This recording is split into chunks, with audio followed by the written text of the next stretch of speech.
حکومت ایالات متحده از تلاش‌های دولت تاجیکستان برای مقابله با بیماری کووید 19 و یاری به مهاجران نیازمند در دوره پاندمی پشتیبانی می‌کند. به این خاطر آمریکا تا 25 ایون امسال به تاجیکستان بیش از 5 میلیون دلار داده است.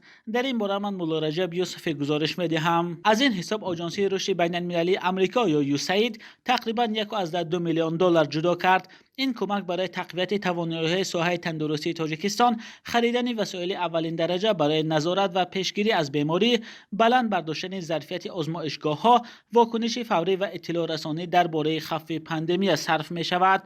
یوساید همچنین به تاجیکستان با مبلغ 2663 دلار وسایل محافظتی شخصی بسیار مهم را دسترس کرد. این تجهیزات چاره موقتی برای محافظت پزشکان بوده، از 12000 نقاب، 12000 دستپوش، 1400 خلعت و 400 عینک محافظتی عبارت است. ماه اپریل امسال آژانسی رشد بین‌المللی آمریکا برای آماده کردن آزمایشگاه‌های تاجیکستان برای تشخیص فراگیر و نظارت بیماری در مؤسسه‌های طبی 866000 دلار داد. ماه اپریل یوساید در همکاری با سازمان محلی اوستا و سازمان آمریکایی ریسورس اند پالیسی اکسچنج بیش از 56000 کیلو مواد خوراکواری یاری کرد. این کمک‌ها به زیاده از 100 مؤسسه طبی و حفظ اجتماعی اهالی تاجیکستان روانه شده است. بیوروی وزارت کارهای خارجه آمریکا عاید به مبارزه بین‌المللی با مواد مخدر و مسائل حفظ حقوق در چهارچوب پشتیبانی از طرح اصلاحات میلیتsia در تاجیکستان 30000 دلار داد. این کمک برای برگزار کردن معرکه اطلاعاتی و تبلیغاتی، کارهای ضد عفونی در جایهای جمعیتی، دسترس کردن نقاب‌های طبی و مساعدت به طبابت مردم صرف می شود. ماه می مرکزهای ایالات متحده عاید به نظارت و پیشگیری بیماری‌ها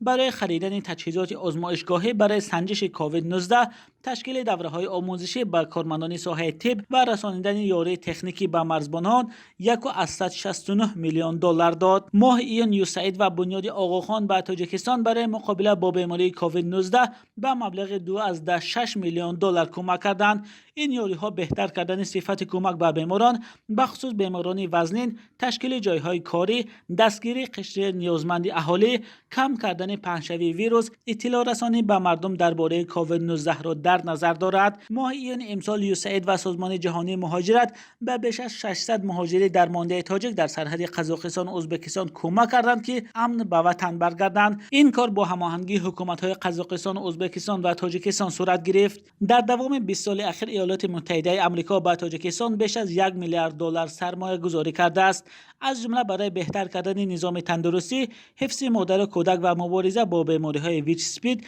و سیل 125 میلیون دلار داده است.